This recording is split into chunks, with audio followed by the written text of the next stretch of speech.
human-centered design and accessibility. I have striven to design in a way that is human-centered and focused on accessibility, and I really recommend doing some reading up on this for your own benefit.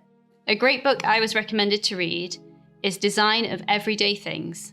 Theory reading has never been a strong point for me, but the research done and examples shown in this book really helped clarify and strengthen my design work. It gave me an understanding of some design principles that I wanted to use in my work. One principle I read about and found really useful was the theory behind signifiers. A signifier is an element of an object or design that helps inform a user or audience how to interact with the piece. Signifiers are important to understand when you're a designer, as you will want to create and design recognizable signifiers to use in your work.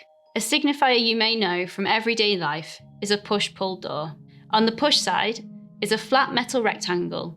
On the pull side, there's a handle. The flat metal rectangle signifies push. The handle signifies pull, without the need for writing. A useful exercise to do would be to look at an object you use around the home and think critically about how its design tells you how to use it. For example, a teapot.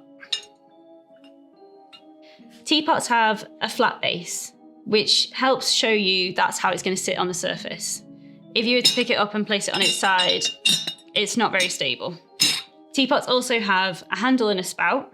The handle of a teapot is always usually ergonomically designed for a human hand, so it's very comfortable and secure to hold that and manipulate the object. If you were to try and use the spout as a handle, it's not so good. It's not great. The handle and the spout are opposite from each other. This also helps show you how to use the object, in the sense that when you use the handle to lift it, it's very easy to then pour it. Another signifier is this little handle on the top of the teapot that shows you where you can pick the lid of it up and put it back. A teapot may feel far away from interactive puzzle books, but the same way of thinking applies. A big part of the reason we made the puzzle books look like books was because that gave our audiences a signifier to treat them like a book. They had spines, Dewey Decimal numbers, covers, blurbs on the backs. They open and close like a book, and when you open them, you read the pages within. Mimicking an existing object gives an audience some prior knowledge, something to refer to in how to engage with this piece.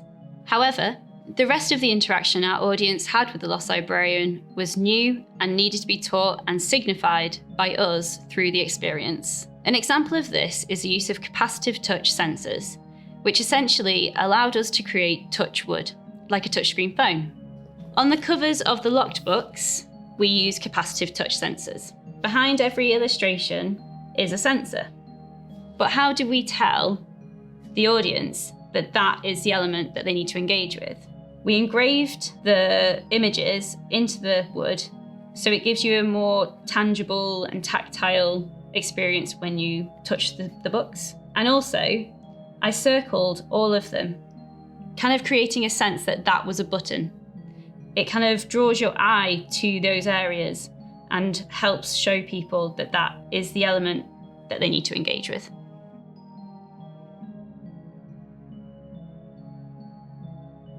Choose some items you have at home and study what you think their signifiers are for how people should interact with them. Now that you have an understanding of what signifiers are and how you could use them in your work, it's important to test them. Vigorous testing improves your work in terms of it being human-centered and accessible. Getting real-world feedback is incredibly valuable, and you learn so much from doing it. With the Lost Librarian, we were fortunate enough to work with Libraries Unlimited to set up testing sessions with local Devon youth groups. This gave us access to impartial feedback from teenagers and young people with different interests, experiences, and accessibility needs.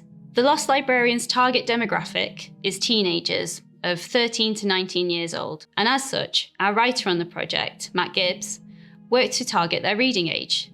However, after working with the Station Space No Limits team, we found lowering the reading age kept the installation open to not only younger readers, but for readers with development language disorder, where long paragraphs and complicated language would deter them in trying to read and understand the narrative.